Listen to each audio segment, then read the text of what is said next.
আজকের গল্প দাম, নারায়ণ গঙ্গোপাধ্যায়ের লেখা একটি গল্প।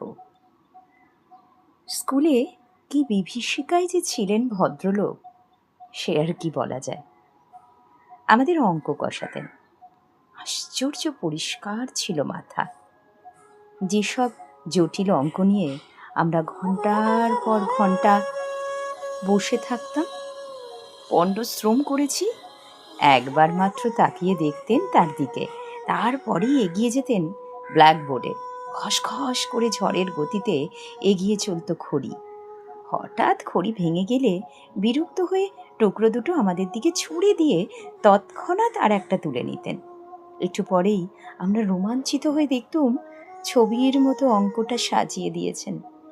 পৃথিবীতে যত অঙ্ক ছিল সব যেন ওর মুখস্থ, কিংবা মুখস্থ বললেও ঠিক হয় না, মনে হতো আমাদের অদৃশ্য অক্ষরে বোর্ডে আগে থেকেই কষা রয়েছে, অথচ উনি দেখতে পাচ্ছেন ঠিক, আর সঙ্গে সঙ্গে তার উপরে খড়ি বুলিয়ে চলেছেন। ওকে যারা 100-র মধ্যে 100 পায়, ওর ভয়ে তারাই তটস্থ হয়ে থাকতো, আর আমাদের মতো যেসব অঙ্ক বিশারদের টেনে টুনে কুড়িয়েও উঠতে চাইতো না, তাদের অবস্থা সহজেই কল্পনা করা যেতে পারে। প্রকাণ্ড হাতের প্রচণ্ড চড় খেয়ে মাথা ঘুরে যেত, কিন্তু কাঁদবার জো ছিল না। চোখে এক ফোঁটা জল দেখলেই ক্লাস ফাটিয়ে হুঙ্কার ছাড়তেন। পুরুষ মানুষ হয়ে অঙ্ক পারিস নি, তার উপরে কাঁদতে লজ্জা করে না? এখনই পা ধরে স্কুলের পুকুরে ছুঁড়ে ফেলে দেব। তা উনি পারতেন। ও চড়ের জোর দেখেই আমরা তা আন্দাজ করে নিয়েছিলাম। পুরুষ মানুষ হয়ে অঙ্ক পারে না, এমন অঘটন কল্পনাও করতে পারতেন না মাস্টার মশাই। বলতেন, প্লেটোর দোরগোড়ায় কি লেখা ছিল জানিস? যে অঙ্ক জানে না, এখানে তার প্রবেশ নিষেধ। স্বর্গের দরজাতেও ঠিক ওই কথাই লেখা রয়েছে। যদি সেখানে যেতে চাস, তাহলে স্বর্গের খবরটা মাস্টারমশাই কোত্থেকে জোগাড় করলেন তিনিই জানেন। প্লেটো কি, তার দরজা দিয়ে ঢুকতে না পারলে কি ক্ষতি হবে, এ নিয়ে আমরা কোনো দিন মাথা ঘামাইনি। তাছাড়া যে স্বর্গে পা দিয়েই জ্যামিতির এক্সট্রা করতে হবে, কিংবা স্কোয়ার মেজারের অঙ্ক নিয়ে বসতে হবে, সে স্বর্গের চাইতে লক্ষ যোজন দূরে থাকাই আমার নিরাপদ বোধ করত। ম্যাট্রিকুলেশনের গণ্ডি পার হয়ে অঙ্কের হাত থেকে রেহাই পেলুম, মাস্টারমশাইয়ের হাত থেকেও, কিন্তু অঙ্কের সেই বিভীষিকা মন থেকে গেল না।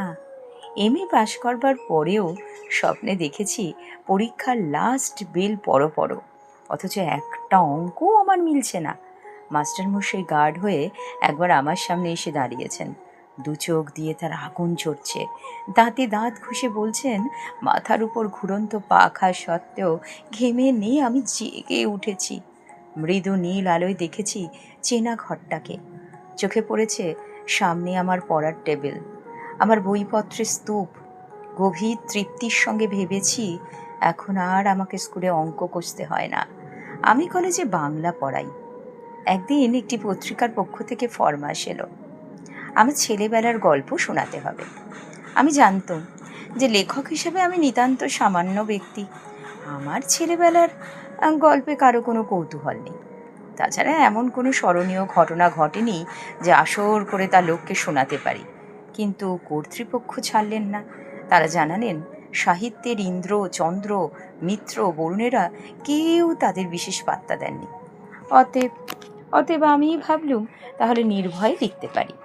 এরা নিজেরা ছাড়া ওদের কাগজের বিশেষ পাঠক নেই, সুতরাং আমার আত্মকথা কারো কাছে স্পর্ধার মতো মনে হবে না। কয়েকটি ঘরোয়া মানুষের কাছে ঘরোয়া গল্প বলবো, ওটা প্রীতির ব্যাপার, পদমর্যাদার নয়। কাগজ কলম নিয়ে বসে গেলাম। মনে হলো মাস্টার মশাইয়ের কথা, লিখলুম তাকে নিয়ে। ছবিটা যা ফুটলো তা খুব উজ্জ্বল নয়। লেখবার সময় কল্পনার খাত কিছু মিশিয়ে নিলুম, সেটা বলাই বাহুল্য। সেই সঙ্গে সদুপদেশও একটু বর্ষণ করেছিলুম। মূল কথাটা এই ছিল, অহেতুক তাড়না করে কাউকে শিক্ষা দেওয়া যায় না। গাধা পিটিয়ে ঘোড়া করতে গেলে গাধাটাই পঞ্চত্ব পায়, তার প্রমাণ আমি নিজেই।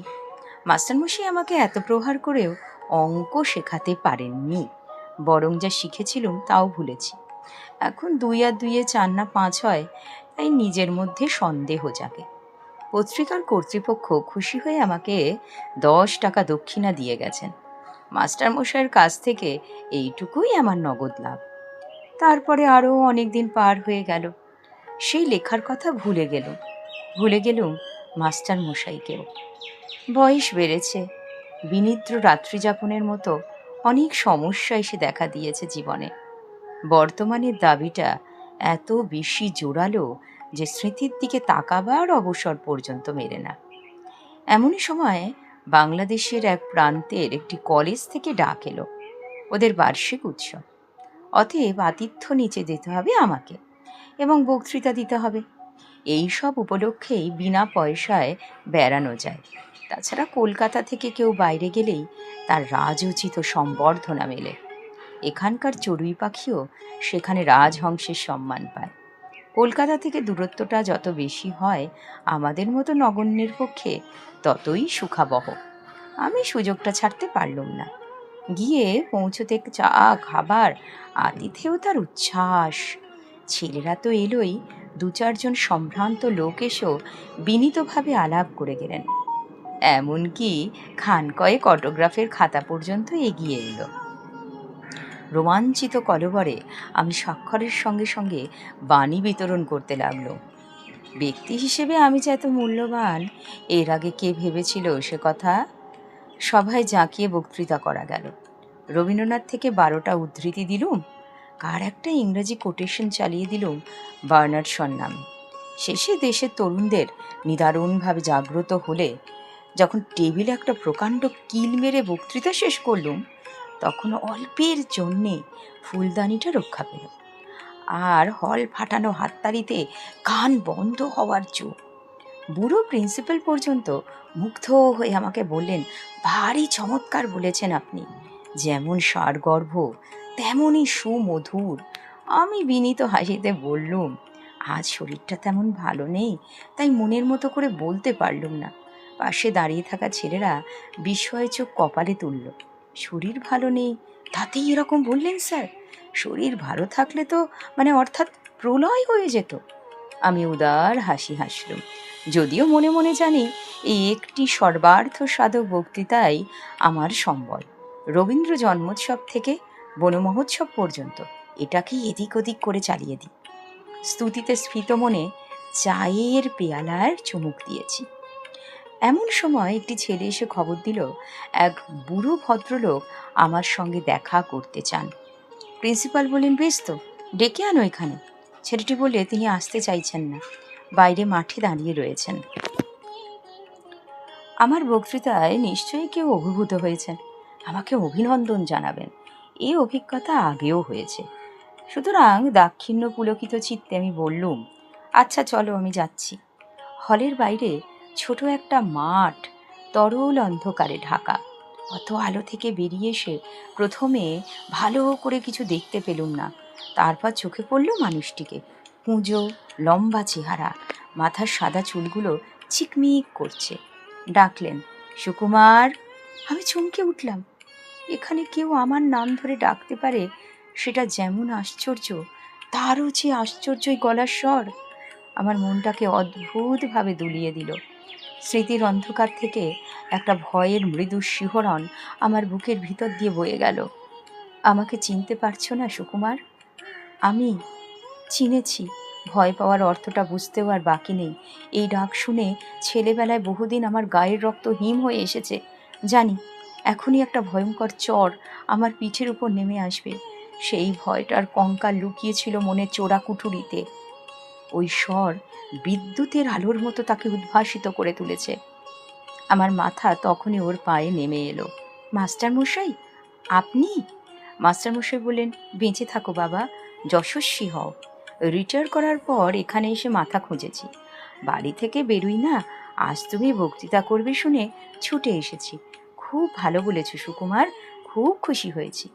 কিন্তু আমি খুশি হতে পারলুম না। বিজ্ঞানের ছাত্র ছিলেন মাস্টারমশাই। বুদ্ধিতে ছুরির ফলার মতো ঝকঝক করত চোখ। আজ আমার বক্তৃতার ফাঁপা ফানুস দিয়ে যদি ওকে ভোলাতে পেরে থাকি, তাহলে সেটা আমার কৃতিত্বে নয়, ওর মনেরও বয়স বেড়েছে বলে। অপরাধীদের মতো চাইলুম, না স্যার, আপনার সামনে মাস্টারমশাই না আমাকে বলতে দিলেন না। তোমরাই তো আমাদের গর্ব, আমাদের পরিচয়। কিছুই দিতে পারিনি, খালি শাসন করেছি, পীড়ন করেছি। বলতে বলতে জামার পকেট থেকে বের করলেন শতছিন্ন এক জীর্ণ পত্রিকা। একদিন আমার ছেলে এইটে এনে আমাকে দেখালেন। পড়ে আনন্দে আমার চোখে জল এলো। কতকাল হয়ে গেল, তবু সুকুমার আমাকে মনে রেখেছে, আমাকে নিয়ে গল্প লিখেছে।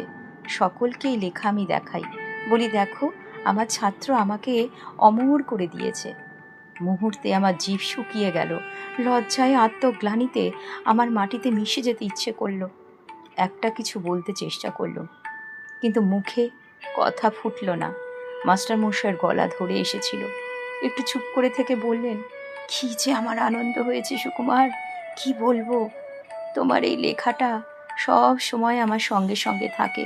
দু একজন বলে, যেমন ধরে ধরে মারতেন তেমনি বেশ শুনিয়ে দিয়েছে আপনাকে। আমি বলি, শোনাবে কেন, কত শ্রদ্ধা নিয়ে লিখেছে। আর সত্যি তো, অন্যায় যদি করেই থাকি, ওরা ছাত্র, ওরা সন্তান, বড় হলে সে অন্যায় আমার শুধরে দেবে বই কি। জানো সুকুমার, আনন্দে তোমাকে আমি একটা চিঠিও লিখেছিলাম, কিন্তু পাঠাতে সাহস হয়নি। তোমরা এখন বড় হয়ে গেছো, এখন আর বলতে পারলে না। আবছা আলোটায় এখন অভ্যস্ত হয়ে উঠেছিলুম। দেখলুম মাস্টারমশাইয়ের চোখ দিয়ে জল পড়ছে। মনে হলো স্নেহ, মমতা, ক্ষমার এক মহাসমুদ্রের ধারে এসে দাঁড়িয়েছি। সেই স্নেহ কোটি মণি মাণিক্য দিয়ে যার পরিমাপ হয় না, সেই মমতা যার দাম সংসারের সব ঐশ্বর্যের চাইতে বেশি, সেই ক্ষমা কুবেরের ভাণ্ডারকে ধরে দিয়েও যা পাওয়া যায় না। আমি তাকে 10 টাকায় বিক্রি করেছিলুম। এ অপরাধ আমি বইব কি করে, এ লজ্জা আমি কোথায় রাখবো।